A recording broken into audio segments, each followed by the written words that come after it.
Radha Radha Radhakrishna daily blogs YouTube চ্যানেলে আরেকটা নতুন ভিডিওতে সবাইকে জানাই স্বাগত। যারা যারা আমার ভিডিওটা দেখছেন তারা হয়তো থাম্বনেল দেখে বা শর্টস দেখে বুঝতে পেরে গেছেন যে আজকের ভিডিওটা কি নিয়ে হতে চলেছে। হ্যাঁ, আজকের ভিডিওটিতে আমি জানাবো যে 24খানা একাদশী হয়, এছাড়াও অধিমাস নিয়ে যে 26টা একাদশী পড়ে তার বিস্তারিত ও নাম এবং কি পক্ষে কি একাদশী পড়েছে, কোন মাসে কি কি একাদশী পড়ে, সেই একাদশীর নাম আজকে আমি আপনাদের সামনে তুলে ধরার চেষ্টা করব।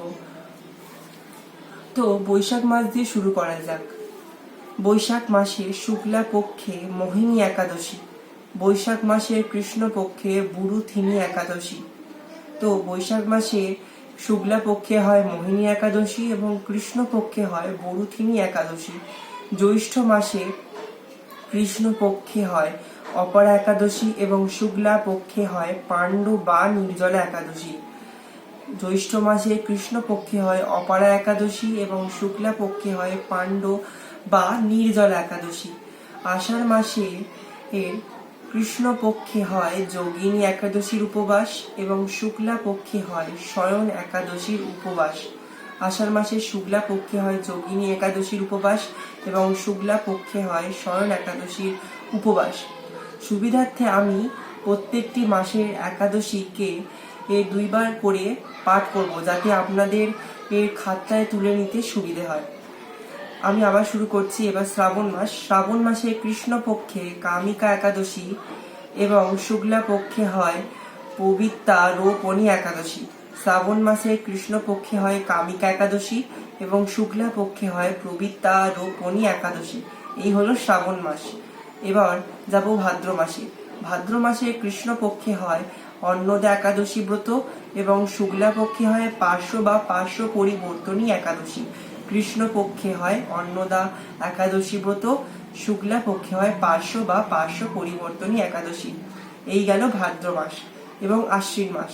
আশ্বিন মাসে কৃষ্ণ পক্ষে হয় ইন্দিরা একাদশী ব্রত এবং শুক্লা পক্ষে হয় পাশাঙ্কুশা একাদশী ব্রত। এই গেল আশ্বিন মাস। এবার যাব কার্তিকে।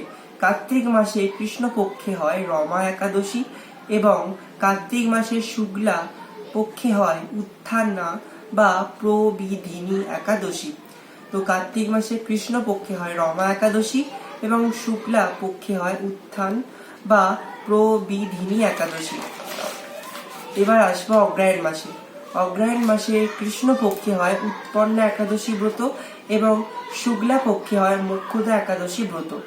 পৌষ মাস। পৌষ মাসে হয় শুক্লা পক্ষে পুত্রদা একাদশী ব্রত এবং কৃষ্ণ পক্ষে হয় সফলা একাদশী ব্রত। মাঘ মাস। মাঘ মাসে কৃষ্ণ পক্ষে হয় ষটতিলা একাদশী ব্রত এবং শুক্লা পক্ষে হয় জয়া বা ভৈনী একাদশী ব্রত। তাহলে মাঘ মাসে কৃষ্ণ পক্ষে হয় ষটতিলা একাদশী ব্রত এবং শুক্লা পক্ষে হয় জয়া বা ভৈনী একাদশী ব্রত। ফাল্গুন মাস। ফাল্গুন মাসে কৃষ্ণ পক্ষে হয় বিজয়া একাদশী ব্রত এবং শুক্লা পক্ষে হয় আমলকি একাদশী ব্রত। তো ফাল্গুন মাসে কৃষ্ণ পক্ষে বিজয়া একাদশী ব্রত এবং শুক্লা পক্ষে আমলকি একাদশী ব্রত। চৈত্র।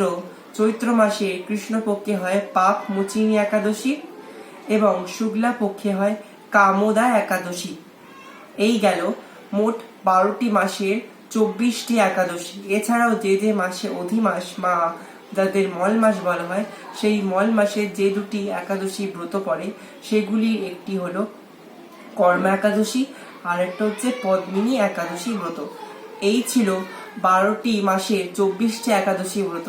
এছাড়াও আমি মল মাস বা অধিমাসে যে একাদশী ব্রত হয় সেই সম্পর্কেও আপনাদেরকে বললাম।